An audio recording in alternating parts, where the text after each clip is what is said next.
तो दोस्तों आज मैं बात करूंगा पश्चिम बंगाल विधानसभा चुनाव के बारे में।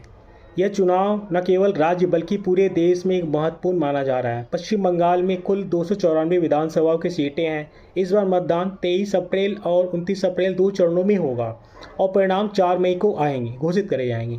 तो चुनाव की पूरी प्रक्रिया भारत निर्वाचन आयोग द्वारा संचालित की जा रही है।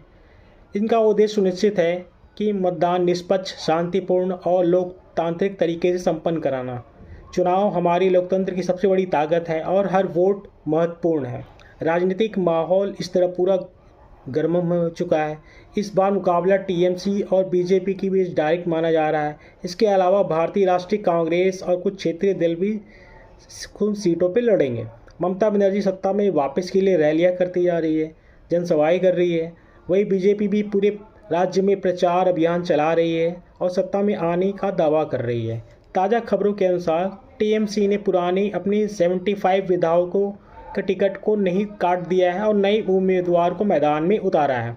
दूसरी तरफ बीजेपी ने अपने लगभग 144 उम्मीदवारों की घोषणा कर दी है। इसके लिए चुनाव मुकाबला और भी रोमांचक बन चुका है। चुनाव के मुख्य मुद्दे क्या हैं? तो विकास, रोजगार, सुरक्षा, शिक्षा, स्वास्थ्य और सरकारी योजनाओं का कार्यान्वयन है। इसके अलावा कुछ स्थानीय मुद्दे भी सड़क, बिजली, पानी, खेती में लोग के लिए वोटिंग करने के फैसलों को प्रभावित करेंगे। इन सब जन मुद्दों को ध्यान में रखते हुए देश देकर ही प्रतिनिधियों का चयन करती है। अब चुनाव को शांतिपूर्ण और निष्पक्ष बनाने के लिए सरकार ने सुरक्षा करे इंतजाम करे। इलेक्शन कमीशन ने राज्य में बड़ी संख्या में केंद्रीय बल तैनात करे गए हैं। साथ ही त्रिपुरा स्टेट राइफल्स और अन्य सुरक्षा दल को भी जिले में तैनात किए गए हैं। यह सुनिश्चित करता है कि मतदान के दौरान किसी भी तरह की हिंसा या दखलंदाजी ना हो। अब बात करते हैं, जनता भी इस चुनाव में बहुत जागरूक है।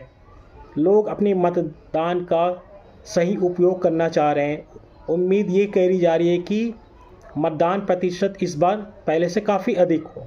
मतदान केवल एक अधिकार ही नहीं है बल्कि हमारी कर्तव्य और लोकतंत्र की जिम्मेवारी है। पश्चिम बंगाल चुनाव हमेशा से दिलचस्प और प्रतिस्पर्धात्मक रहा है।